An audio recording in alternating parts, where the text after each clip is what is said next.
नमस्कार, स्वागत है आप लोगों का मेरे YouTube channel triple A mathematics classes में। तो हम लोग रिलेशन फंक्शन पढ़ रहे हैं जिसमें हम लोग type of relation, reflexive, symmetric, transitive, equivalence relation, इसका हम लोग एग्जांपल सॉल्व कर रहे हैं। तो बोर्ड पे आपको एक और एग्जांपल दिख रहा है। क्या दिख रहा है एग्जांपल? क्वेश्चन ऐसा कुछ है कि so that the relation R on the set Z of all integers defined by r equal to xy such that x minus y is divisible by 3 is an equivalence relation। Question समझिए क्या दिया है कि हमें relation r को prove करना है कि ये जो है वो इक्विवेलेंस रिलेशन है। तो इक्विवेलेंस रिलेशन, कोई भी रिलेशन इक्विवेलेंस रिलेशन तब होगा जब वो रिलेशन रिफ्लेक्सिव भी हो, सिमेट्रिक भी हो और ट्रांजिटिव भी हो। अगर ये तीनों हो गया तो हम लोग कहेंगे दिया गया रिलेशन जो है वो क्या है, इक्विवेलेंस रिलेशन है। तो ये जो रिलेशन है वो कौन सा सेट में है? तो सेट जेड में है। जेड मतलब इंटीजर। तो इंटीजर क्या होता है? इंटीजर होता है, जैसे जेड क्या है? एक इंटीजर है। इंटीजर मतलब dot dot dot -3 -2 -1 0 1 2 3 dot dot dot, ये सारे नंबर क्या है? इंटीजर है। तो हमें यही प्रूव करना है कि इस इंटीजर में एक सेट दिया हुआ है, ये सेट जो है वो इक्विवेलेंस रिलेशन है कि नहीं है। तो यहाँ पे जो रिलेशन को डिफाइन किया गया है वो कैसे डिफाइन किया गया है? रिलेशन को डिफाइन किया गया है x और y में ऐसा रिलेशन है कि x और y को अगर घटाएंगे x माइनस वाई जो है वो हमेशा डिविजिबल होगा। किससे? 3 से। रिलेशन का डिफाइन कैसे किया हुआ है कि x y में ऐसा रिलेशन है कि x minus y is divisible by 3, कि x और y को जो हम लोग घटाएंगे, माइनस करेंगे, तो वो किससे डिवाइड होगा? तो 3 से डिवाइड होगा। ये रिलेशन दिया हुआ है। रिलेशन को डिफाइन किया गया x y such that x minus y is divisible by 3, और यही हमें प्रूव करना है कि ये जो रिलेशन है इस सेट में, सेट जेड में, ये रिलेशन इक्विवेलेंस रिलेशन है कि नहीं है। तो सबसे पहले हम लोग नंबर 1 क्या चेक करेंगे? रिफ्लेक्सिव। देखिए इस तरह का क्वेश्चन हम लोग कैसे बनाएंगे, ठीक है। सबसे पहले हम लोग क्या चेक करेंगे? रिफ्लेक्सिव। रिफ्लेक्सिव चेक करने के लिए मान लीजिए कोई एलिमेंट x ले लिए। कहां से ले लिए? सेट z से। कहां से ले लिए? सेट z से। तो रिफ्लेक्सिव होने का कंडीशन क्या है कि खुद का खुद के साथ रिलेशन होना चाहिए। मतलब यहां पे अगर x और y दो एलिमेंट है तो x माइनस वाई अगर करेंगे तो ये हमेशा डिवाइड हो रहा है किससे? 3 से। तो यही हम चेक करेंगे क्या x और x का माइनस x के साथ करने से डिविजिबल 3 है। चेक करते हैं। अगर हम लोग x को x के साथ ही घटा दें तो क्या आएगा? 0 आएगा। हमें रिफ्लेक्सिव चेक करने के लिए क्या करते हैं? कोई भी एलिमेंट खुद के साथ रिलेशन में होना चाहिए, और रिलेशन का डिफिनेशन क्या है कि दोनों को अगर घटाएंगे तो वो हमेशा डिविजिबल होगा किससे? 3 से। यही रिलेशन दिया हुआ है। तो यहाँ पे x कोई एक एलिमेंट लिए, कोई भी एलिमेंट लिए, मान लिए x कोई एक एलिमेंट है, कहां से है? तो सेट z से। अब हम लोग चेक करेंगे क्या x को x के साथ घटाने से क्या वो 3 से डिविजिबल है, वही हम लोग चेक कर रहे हैं। तो हम लोग देख पा रहे हैं कि x और x को अगर हम लोग घटा दे रहे हैं तो वो 0 आ रहा है, और 0 तो किसी से डिविजिबल है। कहने का मतलब ये जो 0 आया ये 3 से डिविजिबल है, डिविजिबल बाय 3। अगर 3 से डिविजिबल है, x और x को घटाने से जब 3 से डिविजिबल है, कहने का मतलब x और x में रिलेशन है। अगर x और x में रिलेशन है तो r क्या है? रिफ्लेक्सिव है। r क्या है? रिफ्लेक्सिव है। कोई दिक्कत किसी को? आगे बढ़ते हैं। नंबर 2 हम लोग सिमेट्रिक चेक करेंगे। सिमेट्रिक चेक करेंगे। सिमेट्रिक चेक करने के लिए हम x और y दो एलिमेंट सेट z से लिए। x और y दो एलिमेंट सेट z से लिए। क्वेश्चन में दिया हुआ रहता है कि एक्स वाई जो है वो रिलेशन में है। अगर एक्स वाई रिलेशन में है, कहने का मतलब हुआ कि एक्स और वाई को जब घटाएंगे तो ये क्या होगा? Divisible by 3। एक्स और वाई को घटाएंगे तो क्या होगा? 3 से डिवाइड होगा।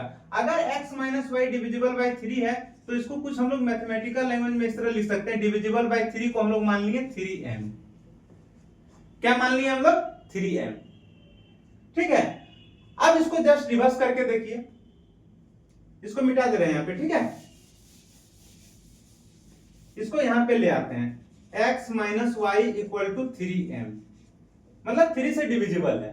उसी को डिविजिबल बाय 3 को हम लोग 3 लिखे, डिविजिबल बाय को हम लोग m मान लिए कि 3 से डिविजिबल है।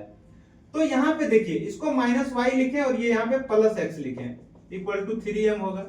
माइनस को आप कॉमन ले लीजिए, क्या हो जाएगा y minus x equal to 3m होगा। अगर सिर्फ हम y माइनस एक्स लिखेंगे तो क्या हो जाएगा, -3m होगा, है कि नहीं।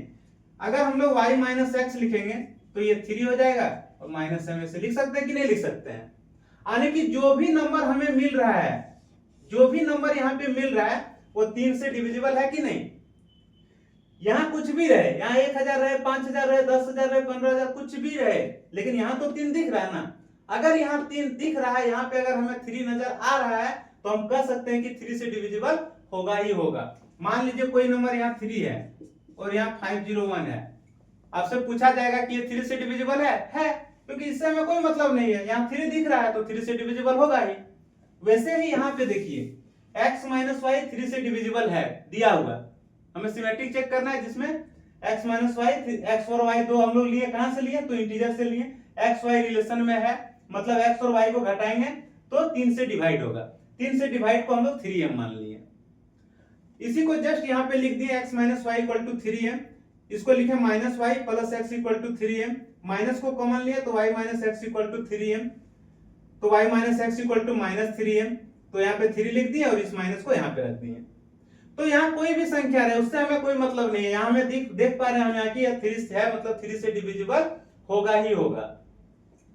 तो यहाँ पे देखिए x माइनस वाई जो है 3 से डिविजिबल था, तो यहाँ हम देख पा रहे हैं कि y माइनस एक्स भी जो है वो 3 से डिविजिबल है। यहाँ हम लोग देख पा रहे हैं कि y माइनस एक्स जो है वो डिविजिबल है किससे, 3 से, डिविजिबल बाय 3। अगर y माइनस एक्स 3 से डिविजिबल है तो इसका मतलब ये हुआ कि y और x में भी रिलेशन है, y और x में भी रिलेशन है। तो दिया हुआ था x और y में रिलेशन, हम लोग निकाल लिए y और x में रिलेशन, x का रिलेशन y के साथ था तो हम लोग निकाल लिए y का भी रिलेशन x के साथ है। अगर ऐसा है तो r जो होगा वो क्या होगा, सिमेट्रिक होगा। r क्या होगा, सिमेट्रिक होगा। ठीक है, अगला हम लोग ट्रांजिटिव चेक करेंगे।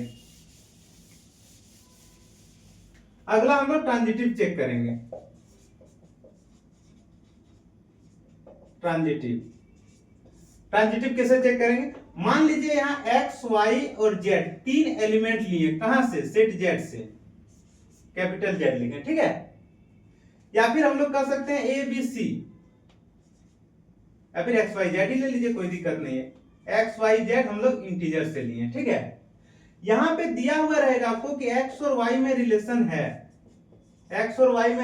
है, साथ ही साथ y और z में भी रिलेशन है। x और y में रिलेशन है कहने का मतलब है कि x माइनस वाई जो है वो डिविजिबल बाय 3, x और y में रिलेशन है कहने का मतलब x माइनस वाई जो है वो डिविजिबल है किससे, 3 से। यहाँ पे देखिए y और z में रिलेशन है, इसका मतलब हुआ कि y माइनस z जो है वो किससे डिविजिबल है,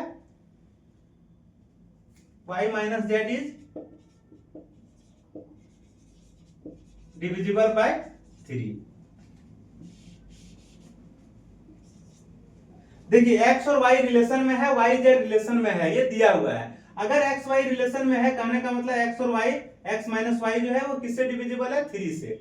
y और z रिलेशन में है, इसका मतलब है y माइनस z किससे डिविजिबल है, तो 3 से। अब यहाँ पे देखिए क्या हम नहीं लिख सकते x minus y equal to 3m, यहाँ पे हम लोग नहीं लिख सकते हैं y minus z equal to 3n, लिख ही सकते हैं, ठीक है।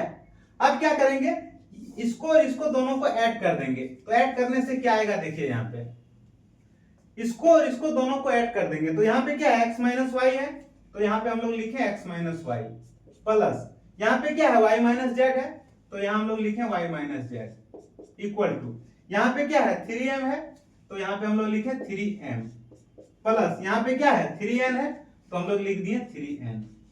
अब यहाँ कुछ कट रहा है तो उसे काट दीजिए, ये कट गया, बचेगा क्या x माइनस जेड, यहाँ क्या 3 को कॉमन लेंगे तो क्या बचेगा m प्लस n, मतलब x माइनस जेड जो है वो इक्वल आया किसके 3 इंटू एम प्लस एन। फिर वही बात, यहाँ कोई नंबर है कोई मतलब नहीं है, यहाँ 3 दिख रहा है मतलब 3 से डिविजिबल है, यहाँ में 3 दिख रहा है मतलब ये नंबर जो है वो 3 से डिविजिबल है। कहने का मतलब है कि x माइनस जेड जो है वो 3 से डिविजिबल है। तो यहाँ पे देखिए एक्स वाई रिलेशन में था, यानी कि एक्स और वाई जो है 3 से डिविजिबल था और वाई और जेड भी 3 से डिविजिबल था। हम लोग वहां पे निकाल लिए कि एक्स और जेड भी 3 से डिविजिबल है। इसका मतलब ये हुआ कि एक्स और जेड में भी रिलेशन है। अगर एक्स और जेड में रिलेशन है तो आर जो है वो क्या है, ट्रांजिटिव है। आर क्या है, ट्रांजिटिव है। तो नीचे हमें लिख देना है चूंकि R is reflexive, symmetric and transitive, hence R is an equivalence relation. लिख लीजिएगा क्या लिखना है, since R is reflexive, symmetric and transitive, hence R is an equivalence relation। ठीक है, नोट कीजिए।